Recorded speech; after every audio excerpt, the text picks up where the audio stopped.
L.2.2, solving inequalities by adding and subtracting. So look at our learning goal over here on the board.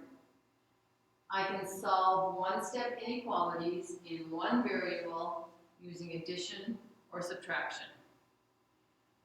So when solving one-step inequalities requiring the inverse operations of addition and subtraction, or in other words, to get the variable alone, you have to use addition or subtraction. The same rule applies as if you're solving equations of that type. So you can follow the same rules, same process.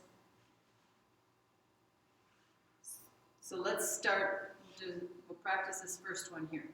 Solve and graph the solution. We have -6 is greater than -2 plus x. So we look on the side that x is on.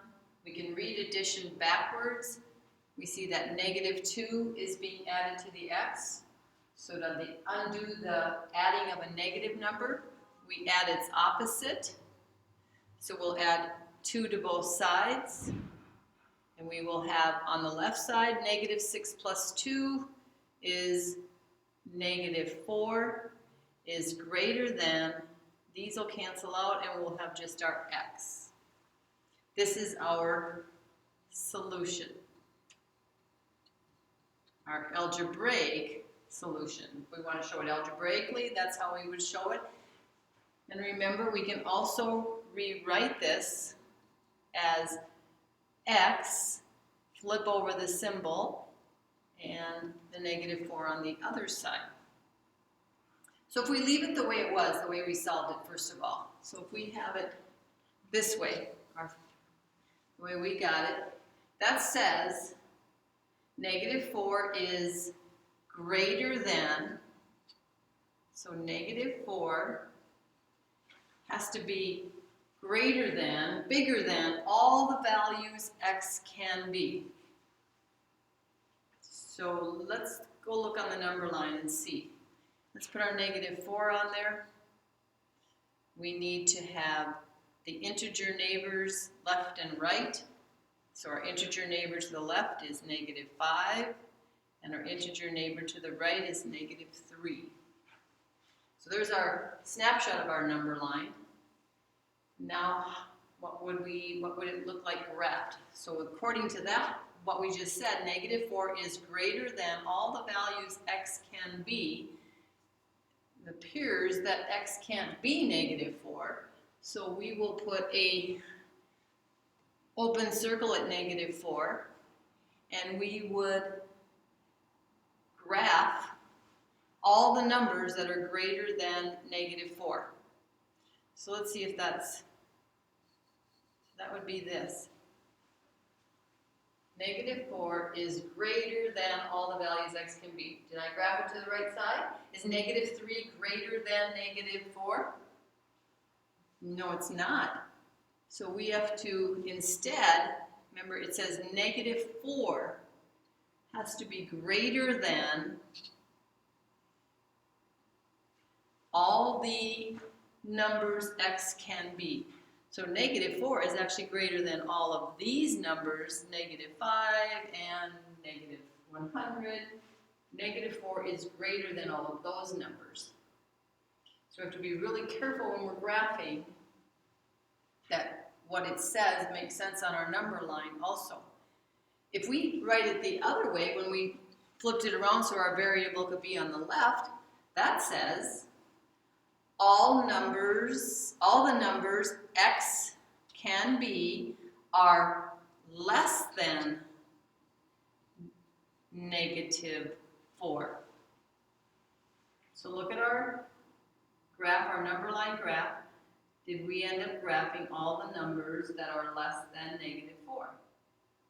Yeah, -5, and all of the numbers going that direction are less than -4. Okay, we are going to do a check problem. I want us to make sure we understand how to check these. If we were going to check the solution, we would A, replace the inequality symbol with an equal sign. So we would go back to the beginning where we had our -6, and we would put an equal sign there, -2 plus x. -6 equals -2 plus x.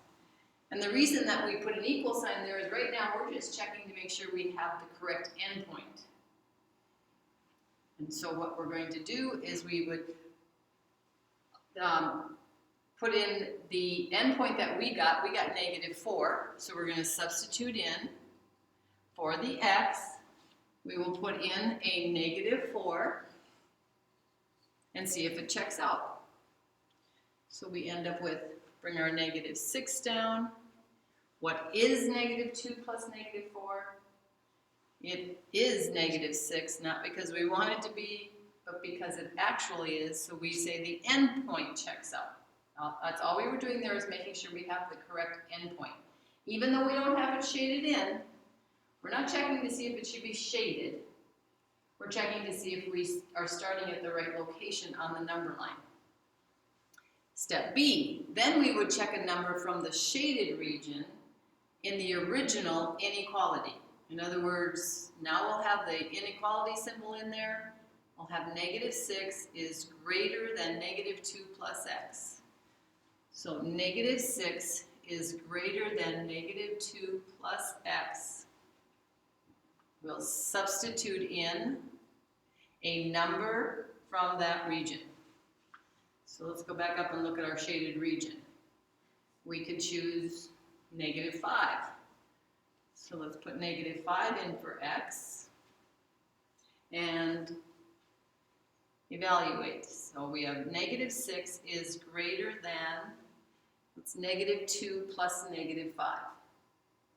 -7. Now we have to ask ourselves if that's true or false. Is -6 greater than -7? It is, so it checks out. So feeling pretty good about we have the correct endpoint, and we've got the correct region shaded. The only thing possible maybe that would go wrong now, that we could have done wrong, is we could have shaded in the -4, and we shouldn't have. That's really about the only thing that we're not checking out here. Okay, let's go on to the back side, and let's solve one more of these before we go into an application problem. So we have A, subtract 0 and 8/10 is greater than or equal to 2 and 5/10. On the side with A, 0 and 8/10 is being subtracted, so we're going to undo subtracting by adding the same thing that's being subtracted. And again, let's try really hard not to use those calculators. A is what's left over here because these cancel each other out. 2.5 plus 8/10, or $2.50 plus 80 cents. We have 3 and 3/10. So there is our solution algebraically, but then we're also going to show our solution on a graph. So I'm going to move up here where I have more room. We're going to first get a snapshot of where we're at on the number line. We're at 3 and 3/10. We want integer neighbors. So if I put the integer neighbor here, that is 3, I have to consider that this distance from here to here right now is 3/10. The next integer neighbor is 4, which is how many tenths away from 3 and 3/10? 7/10 away.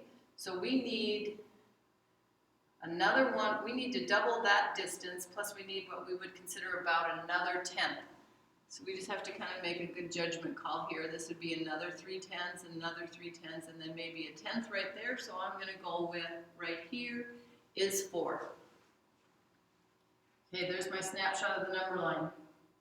Now I need to graph the solution on it. So I have 3 and 3/10. A is greater than or equal to 3 and 3/10. That means 3 and 3/10 would be included. So we want to shade it in circle. And all numbers greater than 3 and 3/10, so I need to go to the right on the number line. There's our graphic representation of the solution. So we need both.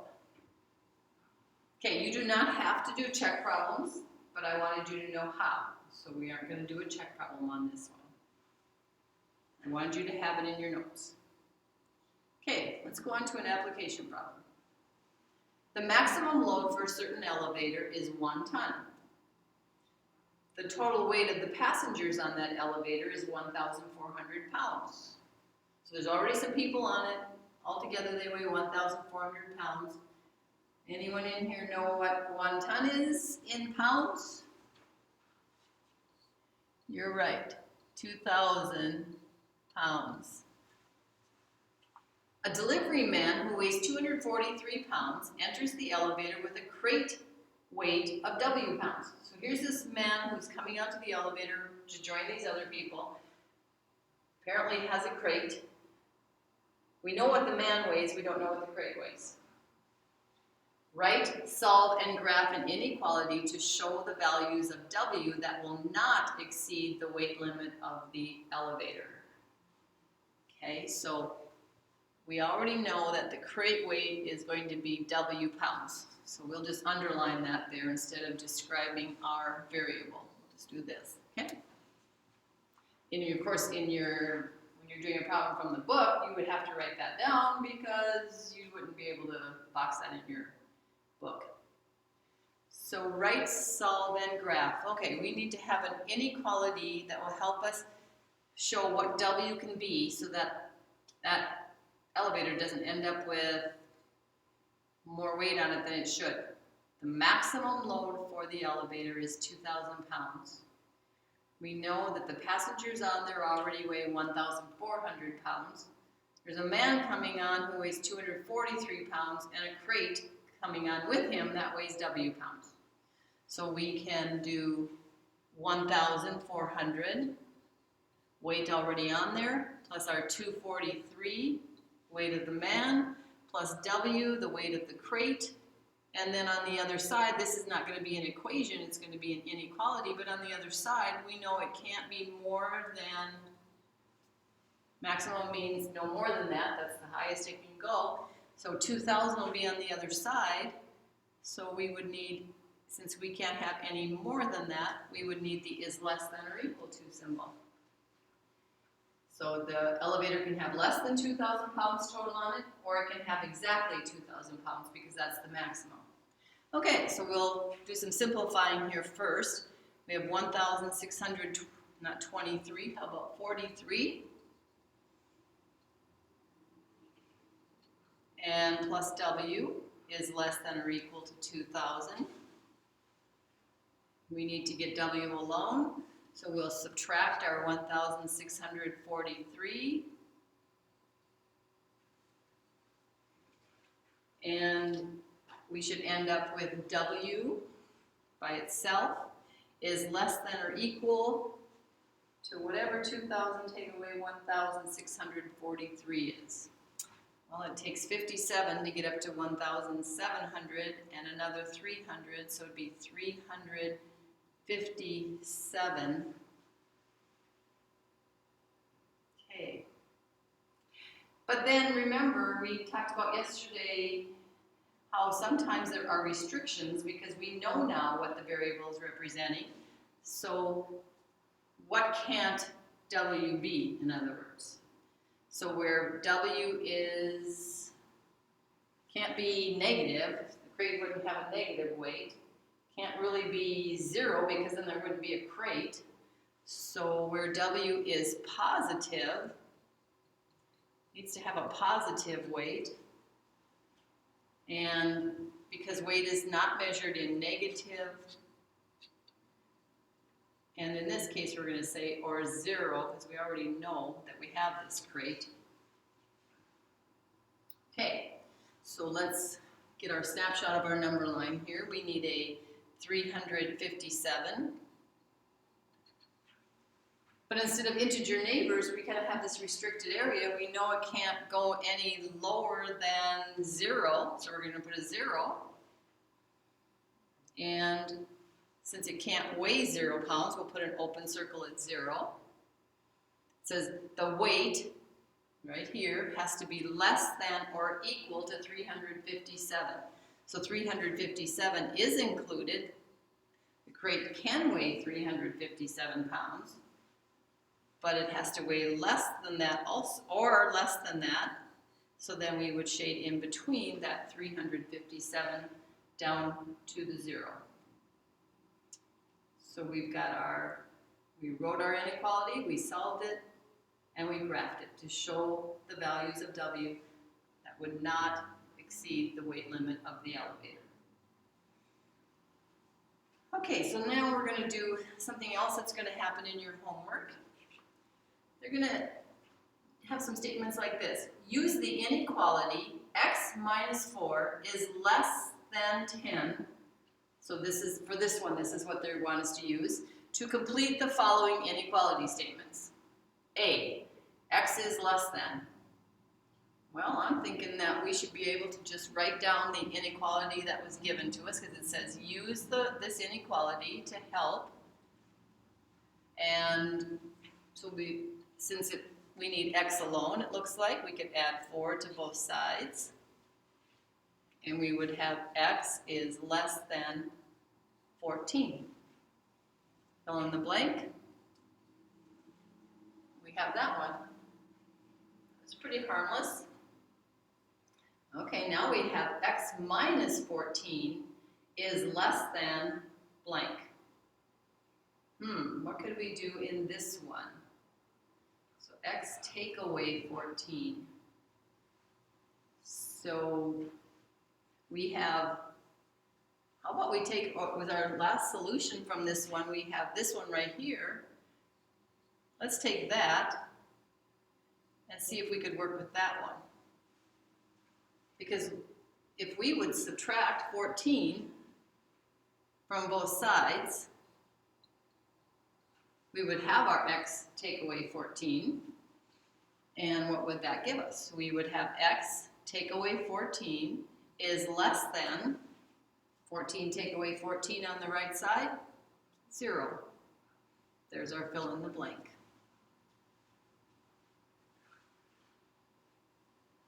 Okay, now our last one. X plus something is less than 16. I kind of like going back and using this one again, where we have x is less than 14. Let's try that one. So we have x is less than 14. We need that 16 to become or that 14, I mean, to become a 16. So we should be able to add 2 on the right side, and that would give us that 16. Well, if we do that on the right side, we have to do it on the left side also. So we're now going to have, on the left side, x plus 2 is less than 16. There's our fill in the blank. It's 2.